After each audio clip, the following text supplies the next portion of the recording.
What's going on, guys? GG here, and today I'm going to be talking about the Nintendo Switch, which is Nintendo's latest console. But before we get into that, a couple of things I want to say. I'm new to the Sugar Bomb team, so if you can do me a favor and you like my content from this video, check me out. Link in the description down below. It'll take you directly to my channel where I do gaming news, top 10s, and PC videos soon. Now, next thing is that the gameplay obviously is not a Nintendo game, nor the trailer footage, and the reason for this is because Nintendo is known for copyright claims and content ID and all that other bullshit. They do it to a bunch of creators, and I've seen all over the place people saying that when they're doing in-depth analysis of the trailer, it's getting copyrighted. So instead, I'm going to be giving you guys some Ratchet and Clank gameplay while showing images when I'm talking about certain things. Alright, so the first thing you should know is that this console is going to be coming out in March 2017, a lot sooner than I thought myself, and that a lot of people were thinking. We knew that this console was going to be coming. I just wasn't expecting it to come out in a few months. That's ridiculous. I'm pretty excited, to be honest. It's rumored to be $300, although there's no official statement from Nintendo on how much this will cost. But don't be surprised if it's around $400. I'm thinking about $350. Anything less than $300 I think is unrealistic, and anything over $400 is asking way too much. So the way the trailer starts off is it just shows you this guy playing some awesome Zelda, the new Zelda, Breath of Wind I think it's called. I might be incorrect, but it just looks dope. And even if you're not a big Nintendo fan, chances are when you watch this, you're still going to be like, my god, it's Zelda. It's Zelda in 2016, slash 2017 since it's coming out next year. And you're just going to get that nostalgic feel. Even if you hadn't played Zelda, it's still like, yo, how far have we come, especially Nintendo. Now, something to take note of is the new modern controller design seems a lot like an Xbox One controller, which I believe is good, although you don't have to use this controller. It does have other controllers that you can use. Now, quickly into this trailer after the Zelda gameplay, we get to see what is the big deal of this console, which is the reveal that it is fully portable. I mean, it sits in a dock, which keeps it charged and connected to the TV, probably via HDMI, and as soon as you pull it out, the game switches right to the screen. It's like instantaneous, that's just great.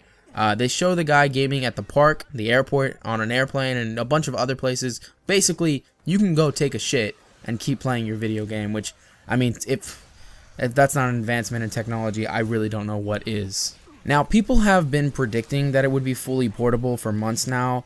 But now that we know for sure, let's talk about potential battery life, and like how long is this thing going to last outside of the charging dock. So first we have to compare this to the PlayStation 4 and Xbox One, and a lot of the rumors and reports are that it's more powerful than the original Xbox One and about the same or a little less than the PS4, which I thought it would be around there. I knew it wasn't going to be as powerful as a PS4 Pro or Xbox S. So I think when you factor in how much it takes to run these games, not gonna last that long outside of the dock. Probably 4 to 5 hours, maybe less, maybe even more, who knows, but I would assume 4 to 5 hours or less than that. Now, unlike the PS4 and Xbox One, which are both powered by AMD, this has an NVIDIA architecture similar to that of a Shield tablet, except more powerful probably, and it's going to be using DS style cartridges, which I kind of think are pretty good because of the potential of maybe backwards compatibility with a 3DS. Not confirming, just saying maybe that's a possibility. It has an audio jack, detachable small controllers, which in my opinion are kind of just like meh. I mean, I'm not going to be using them. I'm going to be using the Xbox-like controller when I play this thing, if I get it, because those things are just a little too small for me, and I just don't like the way they look, and I don't think they'll feel that good. Now, based off what I've read, it's going to have 4K streaming, but there's no mention of 4K gaming in it, which I wouldn't be surprised if there wasn't 4K gaming. It's honestly not that big of a deal. And it looks like this is going to have a bunch of third-party titles, unlike the Wii U. And the big point in this trailer is the Skyrim reveal. When you get to see that the guy is playing Skyrim, I was like, no way. I was really excited and surprised, and a few of my friends were too. And I was like, damn, I can go play Skyrim wherever I go now. And there's something online that shows all the companies that Nintendo has partnered with for third-party titles. So it looks like we're going to be getting a good amount of games on this thing. Now, the other games showcased besides Skyrim, and Zelda, which got the most screen time, were a brand new Mario game. That looks interesting. Some Mario Kart 8 and some NBA 2K17, the current gen version, not the 360 version, which I was like, all right, that's good. And what looks to be either a new Splatoon, Splatoon 2, or maybe a port of the original.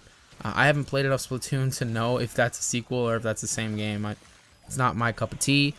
But that if it is a port, then it may suggest that we will see a lot of Wii U games available for this console, which is normal for Nintendo. When it comes to backwards compatibility, they've always done this, where you can play the previous console games on the new one. So I wouldn't be surprised if they somehow did this, whether it be making cartridges for the old games, or it's through digital store.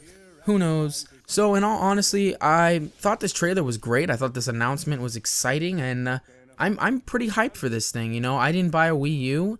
I'm glad I didn't buy one. I had a Wii, had a GameCube, you know, an NES, 64, all that shit that I used to play back in the day, and I didn't get a Wii U mainly because of a few issues, and the main issue being that I believe the Wii U wasn't successful in general unless you were a huge Nintendo fan.